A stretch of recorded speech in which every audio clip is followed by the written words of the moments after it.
அனைவருக்கும் வணக்கம். கிரைம் இன்சைடருக்கு வரவேற்கிறோம். இன்று 2 கண்டங்களில் பரவிய காதல், துரோகம் மற்றும் கொலை சம்பந்தப்பட்ட உண்மையிலேயே அதிர்ச்சியூட்டும் மற்றும் சிக்கலான வழக்கில் நாம் மூழ்கி இருக்கிறோம். ஆஸ்திரேலியாவின் மெல்போர்னில் இருந்து இந்தியாவின் கேரளாவிற்கு அதிர்ச்சி அலைகளை அனுப்பிய சாம் ஆபிரகாம், அது நடக்கும் சில நாட்களுக்கு முன்பு தனது மரணத்தை கணித்த ஒரு மனிதனின் சோகமான கதை இது. எனவே உண்மையில் என்ன நடந்தது? சாமின் மரணத்திற்கு யார் காரணம்? மேலும் உண்மை எப்படி வெளிச்சத்திற்கு வந்தது? விவரங்களுக்கு வருவோம். இது அக்டோபர் 2015. ஆஸ்திரேலியாவின் மெல்போர்னில் வசிக்கும் 34 வயதான சாம் ஆபிரகாம் தனது மனைவி சோஃபியா மற்றும் அவர்களது 7 வயது மகனுடன் இந்தியாவில் கேரளாவில் உள்ள தனது பெற்றோரை பார்க்கச் சென்று கொண்டிருந்தார். சாமும் சோபியாவும் ஒரு சிறிய விடுமுறைக்காக இந்தியாவிற்கு சென்றிருந்தனர். குடும்பத்துடன் மீண்டும் இணைவதற்கு இது ஒரு அமைதியான நேரமாக இருந்தது. ஆனால் சாம் ஒரு விசித்திரமான மற்றும் அமைதியற்ற கருத்தை தெரிவித்தார். அவர் தனது தந்தையிடம், அடுத்த முறை நான் இந்தியாவுக்கு வரும்போது அது ஒரு சவப்பெட்டியில் இருக்கும் என்று கூறினார். அந்த கணிப்பு எவ்வளவு துல்லியமாக இருக்கும் என்று யாரும் கற்பனை செய்து பார்த்திருக்க முடியாது.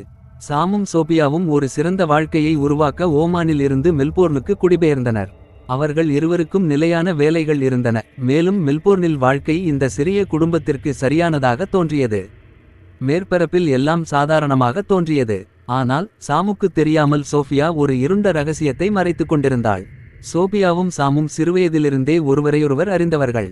அவர்கள் கேரளாவில் உள்ள ஒரு சிறிய கிராமத்தில் ஒன்றாக வளர்ந்தனர். மேலும் அவர்களது பந்தம் கல்லூரியில் காதல் உறவாக மலர்ந்தது. 2008இல் சாமின் குடும்பத்தினரின் எதிர்ப்பையும் மீறி அவர்கள் திருமணம் செய்து கொண்டனர். இருப்பினும் அவர்களது திருமணத்திற்கு முன்பே சோஃபியா மற்றொரு நபருடன் ரகசியமாக தொடர்பு கொண்டார், அருண் கமலாசனன். கேரளாவைச் சேர்ந்த அருண் சோபியாவுக்கு முன்பே மெல்போர்னுக்கு சென்றுவிட்டார். கருவி பொறியாளராக பணிபுரிந்தார். அருண் மற்றும் சோஃபியா இருவரும் தங்கள் சொந்த குடும்பங்களுடன் திருமணமானவர்கள். ஆனால் அவர்கள் ஒருபோதும் தங்கள் தவறான உறவை முறித்துக் கொள்ளவில்லை.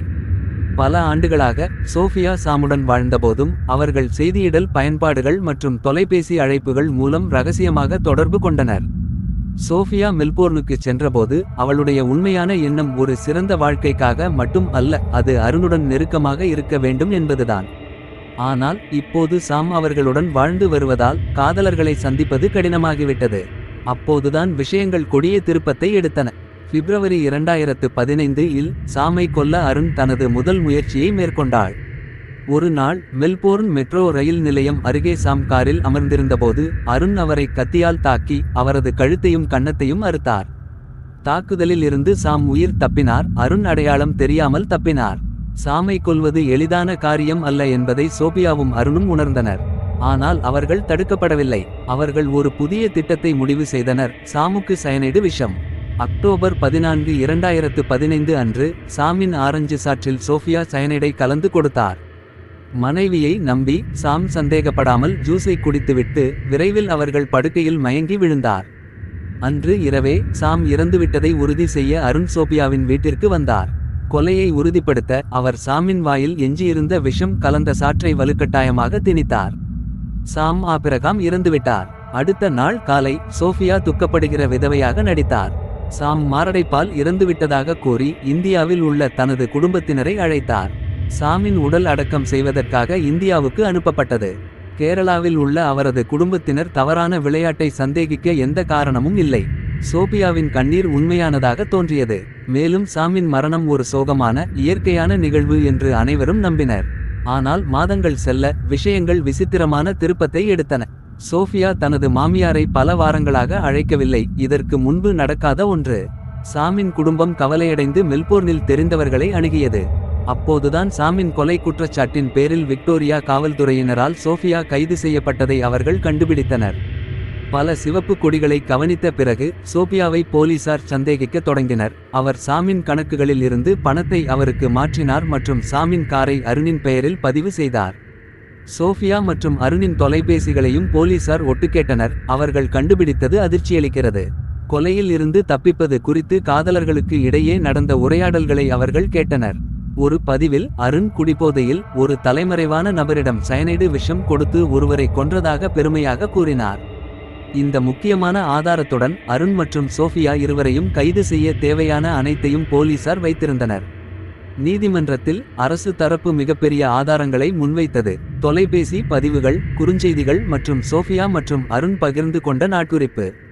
அவர்களின் தாய்மொழியான மலையாளத்தில் எழுதப்பட்ட நாட்குறிப்பு உணர்ச்சிமிக்க செய்திகளால் நிரம்பியிருந்தது. அவர்களின் ஆழ்ந்த தொடர்பையும் எந்த விலையிலும் ஒன்றாக இருக்க வேண்டும் என்ற நோக்கத்தையும் நிரூபிக்கிறது. அருணின் ஒரு பதிவு: அவள் எனக்கு மிகவும் பொருத்தமானவள், ஒரு நாள் அவள் என்னுடையவள். சோஃபியா மற்றும் அருணின் காதல் விவகாரம் கொலைக்கு வழிவகுத்தது. இறுதியில் நீதி கிடைத்தது. அருணுக்கு 24 ஆண்டுகள் சிறை தண்டனை விதிக்கப்பட்டது. 21 ஆண்டுகள் பரோலில் வர வாய்ப்பில்லை. சோஃபியா 18 ஆண்டுகளுக்கு பிறகு பரோல் தகுதியுடன் 22 ஆண்டுகள் சிறை தண்டனை பெற்றார். நீதிபதி ஒரு வேலைநிறுத்த குறிப்பில் சோபியாவுக்கு இந்த வழக்கில் மிக பெரிய பலியாகும் அவரது சொந்த மகன் நினைவுபடுத்தினார். அவர் தனது தந்தையை கொலை மற்றும் அவரது தாயை சிறையில் இழந்தார். சாமின் மகன் இப்போது கேரளாவில் தனது தாத்தா பாட்டியுடன் வசித்து வருகிறார். தந்தையின் சோகமான இழப்பிற்கு பிறகு வாழ்க்கையை ஒன்றாக இணைக்க முயற்சிக்கிறார். துரோகமும் பேராசையும் எப்படி வாழ்க்கையை அழிக்கும் என்பதை நினைவூட்டுவதாக இந்த கதை அமைகிறது. சோபியாவும் அருணும் அவர்கள் சட்டத்தை மீற முடியும் என்று நம்பினர். நீதி அவர்களை பிடித்தது. ஒரு அன்பான தந்தை சாம் ஆபிரகாம் மிகவும் சோகமான முறையில் தனது வாழ்க்கையை இழந்தார். அவருடைய மகன் இப்போது இந்த இருண்ட வரலாற்றின் சுமையுடன் வளர வேண்டும். சாம் ஆபிரகாம் வழக்கில் இந்த ஆழமான மூழ்குதலை நீங்கள் பாராட்டியிருந்தால் தயவுசெய்து எங்கள் சேனலை விரும்பவும், பகிரவும் மற்றும் குழு சேரவும். தரமான உள்ளடக்கத்தை உங்களுக்கு கொண்டு வர இந்த சம்பவங்களை ஆராய்வதில் நாங்கள் மிகவும் கடினமாக உழைக்கிறோம். எனவே உங்கள் ஆதரவு எங்களுக்கு உலகத்தையே குறிக்கிறது. மேலும் நாங்கள் மறைக்க விரும்பும் மற்றொரு வழக்கு இருந்தால் கீழே கருத்து தெரிவிக்கவும். பார்த்ததற்கு நன்றி.